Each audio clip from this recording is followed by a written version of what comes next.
Selamat datang kembali teman-teman dalam channel Filsafat untuk Pemula bersama saya Sanaha Purba.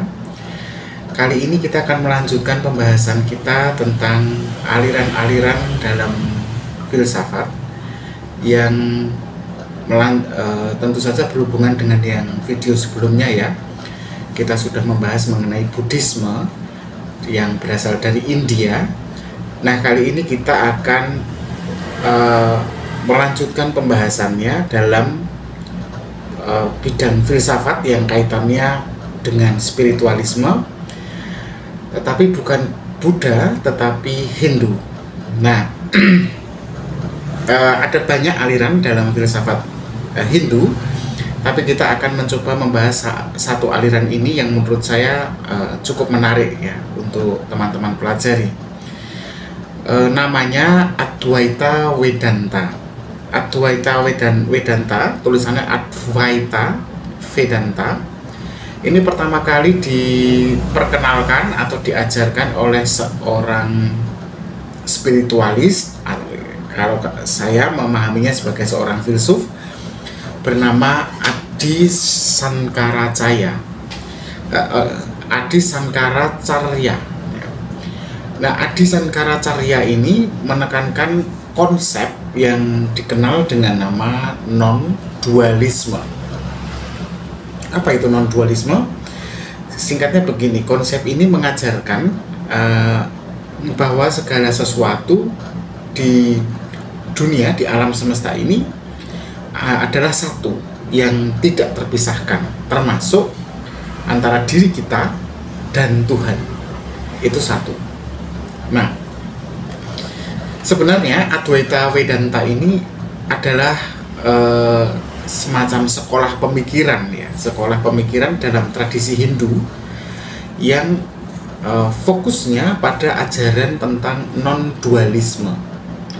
Non-dualisme, tidak ada penduaan gitu ya. Nah, kata Advaita berasal dari bahasa Sanskerta yang artinya sebenarnya adalah tidak ada dua tetapi satu.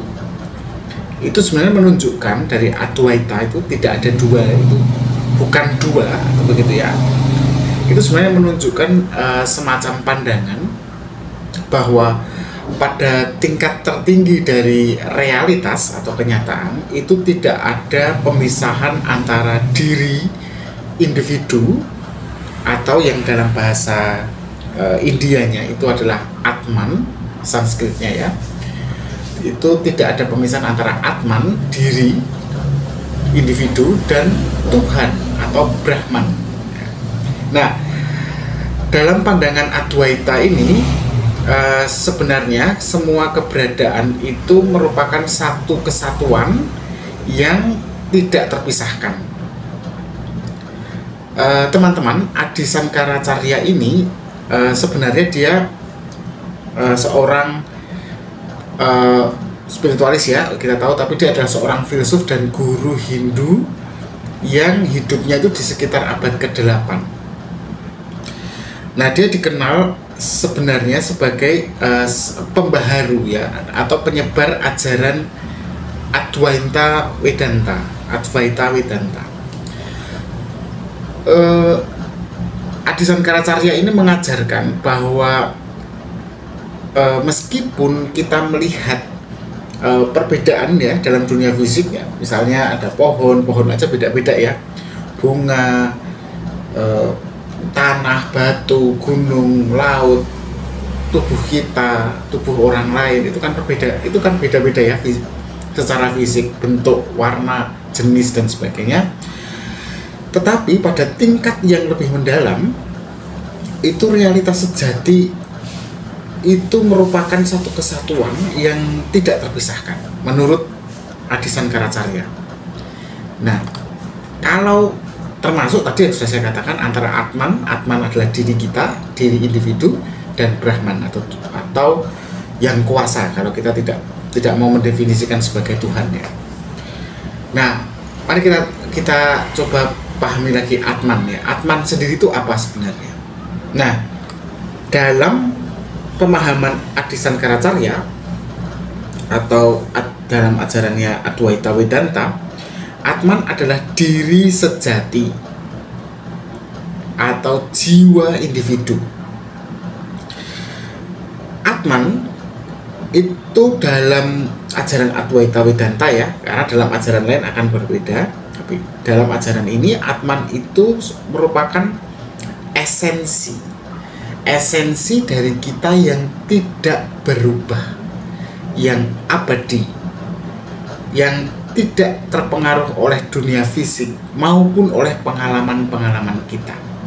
Jadi ada esensi dalam diri kita yang ini tidak berubah apapun yang kita alami, gitu. Apapun yang memapar kita dalam kehidupan, dan tidak berubah oleh karena dunia fisik di sekitar kita berubah. Nah, esensi inilah yang disebut Atman. Sehingga Atman itu adalah realitas atau sebuah kenyataan yang jauh lebih dalam daripada sekedar identitas personal kita. Maksudnya, Atman itu semacam ini, inti dari siapa sebenarnya kita itu Atman. Nah, jadi bisa dipahami ya teman-teman, Atman itu bukan identitas kita, bukan personality kita, bukan, tetapi esensi kita.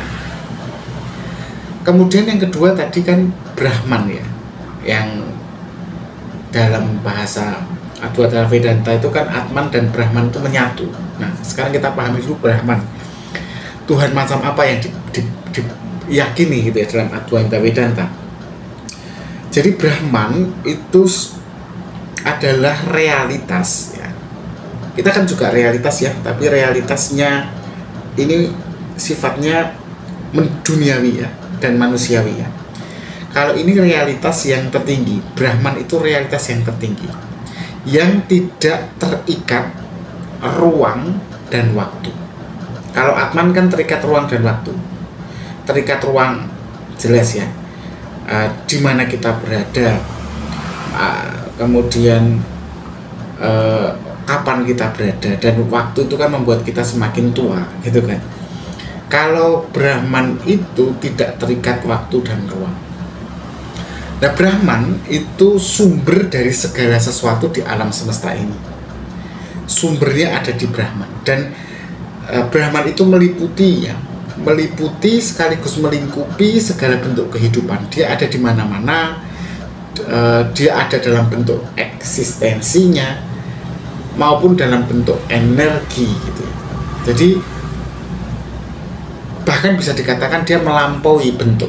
Nah, Brahman teman-teman itu tidak bisa dipahami sepenuhnya oleh pikiran manusia yang terbatas itu.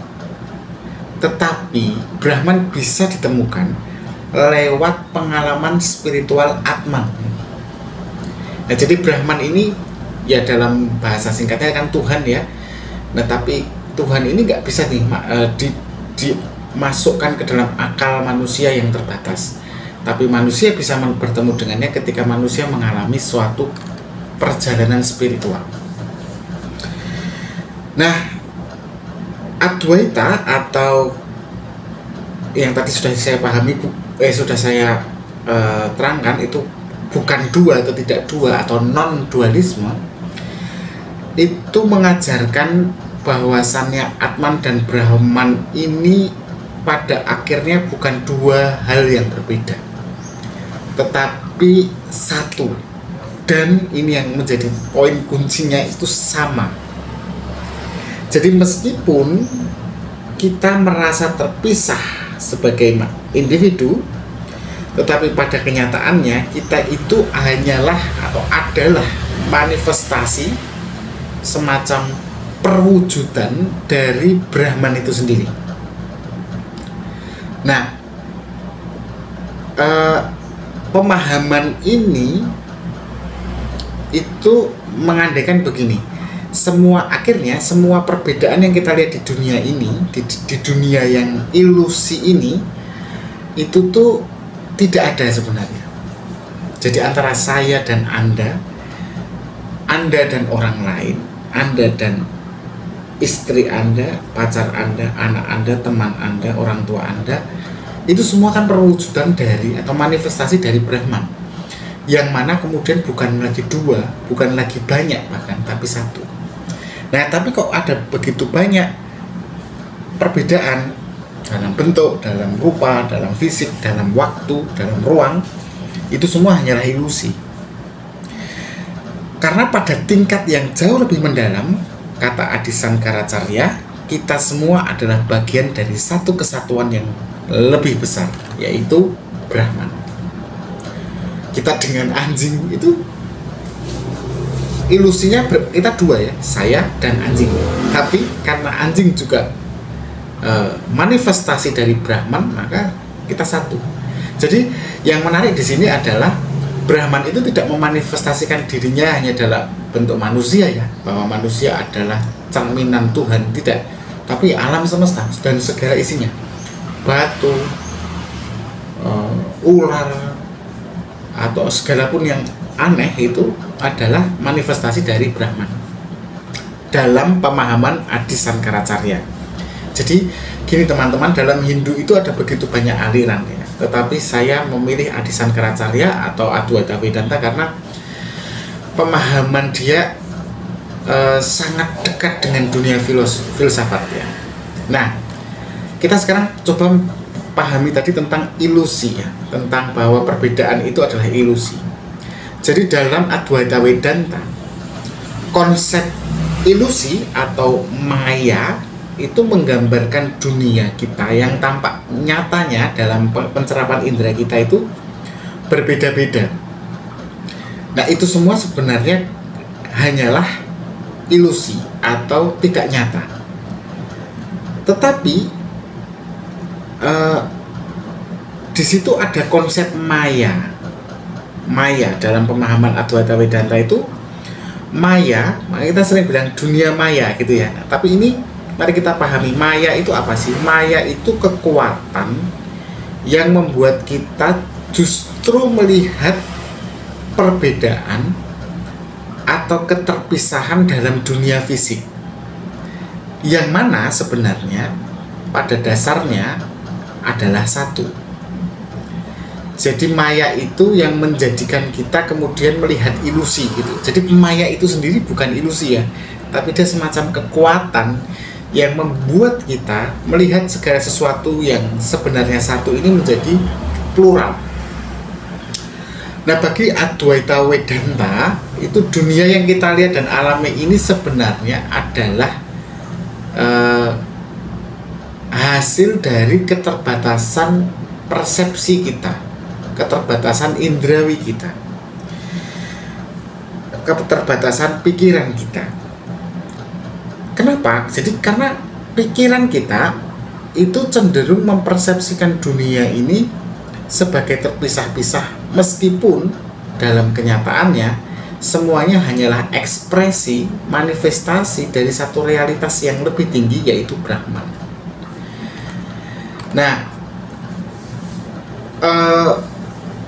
dalam Adwaita Vedanta ya, dalam Adwaita Vedanta Adi Sankaracarya ini mengajarkan agar untuk bisa kita mencapai pemahaman yang sejati tentang realitas, untuk bisa melihat realitas sebagai satu itu tadi, kita harus terlebih dahulu melampaui atau melewati ya persepsi duniawi kita yang terbatas itu, sehingga pada titik tertentu kita akan mengidentifikasikan diri kita sebagai Brahman. Jadi kita harus melampaui ilusi-ilusi itu atau cara melihat dualitas ya, cara melihat dualisme antara Atman dan Brahman itu. Kalau kita sudah keluar dari situ, kita baru bisa sampai pada pemahaman mengenai realitas. Nah, caranya gimana untuk melampaui ilusi itu tadi, melampaui cara berpikir dualistik itu tadi? Ada beberapa cara, 3 cara kalau menurut Adi Sankaracarya. Yang pertama adalah Jnana Yoga atau yoga pengetahuan. Jadi, Jnana Yoga. Jnana Yoga itu adalah jalur pencapaian kebijaksanaan lewat pengetahuan dan pemahaman. Jadi jenis yoga tetapi untuk pencapaian kebijaksanaan, tapi dengan menggunakan pengetahuan kita dan pemahaman kita. Prakteknya dengan semacam meditasi ya, tapi mendalam, yang di dalamnya ada semacam refleksi dan pembelajaran mengenai ajaran-ajaran spiritual yang mengungkapkan sebenarnya kebenaran tentang diri sejati kita dan Brahman. Nah, praktek Jnana Yoga ini itu sebenarnya membantu kita untuk mengatasi ilusi maya dan menyadari adanya kesatuan dengan segala sesuatu. Kemudian cara yang kedua adalah dengan vicara. Vicara itu artinya introspeksi. Tapi introspeksi itu melihat ke dalam diri itu dalam rangka pencarian diri kita. Nah, praktek introspeksi atau vicara ini itu sebenarnya berangkat dari pertanyaan awal itu, siapakah saya sebenarnya? Karena begini, dengan kita merenungkan identitas kita pelan-pelan, tahap demi tahap, kita akan menyadari ternyata bahwa kita bukanlah tubuh dan pikiran, tetapi Atman yang abadi, esensi yang abadi.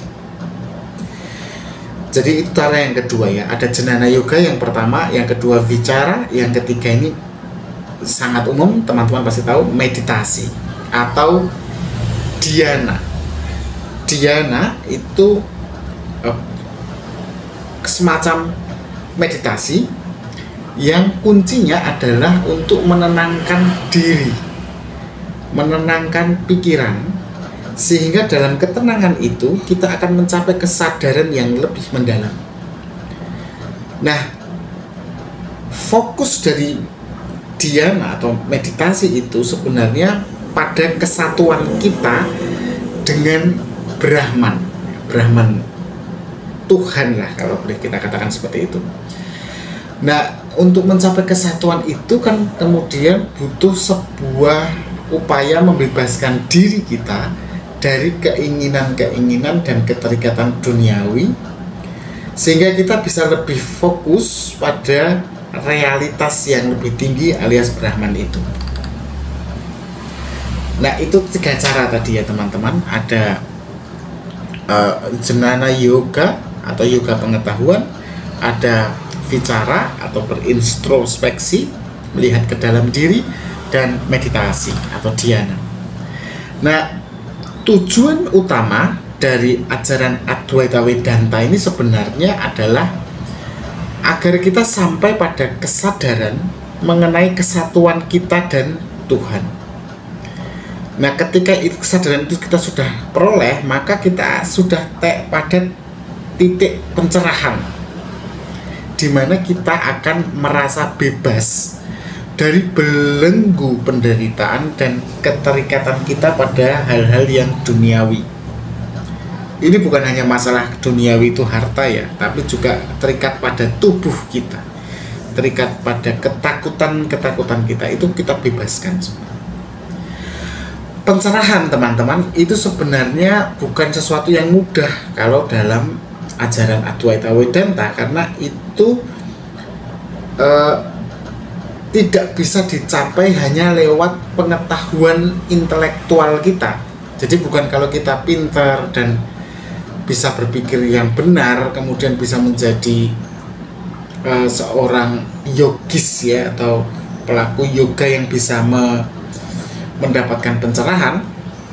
Nggak bisa, tapi itu semua hanya bisa dicapai pencerahan itu ketika kita mengalami satu momen spiritual langsung yang membebaskan kita dari ilusi mengenai pembedaan atau perbedaan atau pluralitas atau dualitas dalam dunia fisik ini.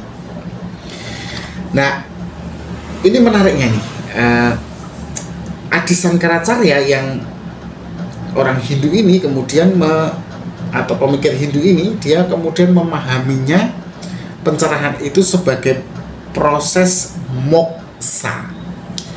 Moksa itu artinya pembebasan manusia dari siklus kelahiran dan kematian yang kalau Buddha ajarkan tadi terus berputar ya, samsara. Nah, kalau dalam Hindu itu melepasnya kita dari siklus atau circle kelahiran ini dan kematian, lahir lagi, mati, reinkarnasi ini, itu ketika moksa itu manusia akan mencapai yang disebut sebagai pencapaian kebahagiaan dan kedamaian yang abadi. Moksa sebenarnya keadaan di mana kita itu berada dalam kesadaran yang tertinggi. Jadi moksa itu bukan terus menghilang ke angkasa gitu ya, atau menghilang gitu aja. Tapi moksa itu sebenarnya keadaan di mana manusia merasakan atau memiliki kesadaran yang teramat tinggi, sangat tinggi, paling tinggi, sehingga dia akhirnya bisa menyadari dirinya bukan lagi sebagai Atman, esensi manusiawi individu, tapi dia menyadari dirinya sebagai Brahman, karena dia sudah menyadari kesatuannya dengan alam semesta dan Tuhan. Nah teman-teman, ajaran dari Adi Sankaracarya ini, Adwaita Vedanta ini, itu tidak hanya nantinya mempengaruhi pemikiran Hindu, tapi juga punya pengaruh yang besar dalam tradisi spiritual global, termasuk dalam berbagai aliran filsafat, jangan salah, dan spiritualitas timur. Adwaita Vedanta ini pengaruhnya besar. Misalnya konsep tentang tidak adanya dualisme ya, Adwaita ya, non dualisme itu kan beresonansi ke dalam benak keyakinan orang-orang yang sedang mencari pemahaman lebih dalam tentang eksistensi dan realitas. Juga pengaruhnya juga masuk ke orang-orang atau individu-individu ya, termasuk saya, yang ingin mengatasi penderitaan dengan pemahaman diri yang jauh lebih tinggi.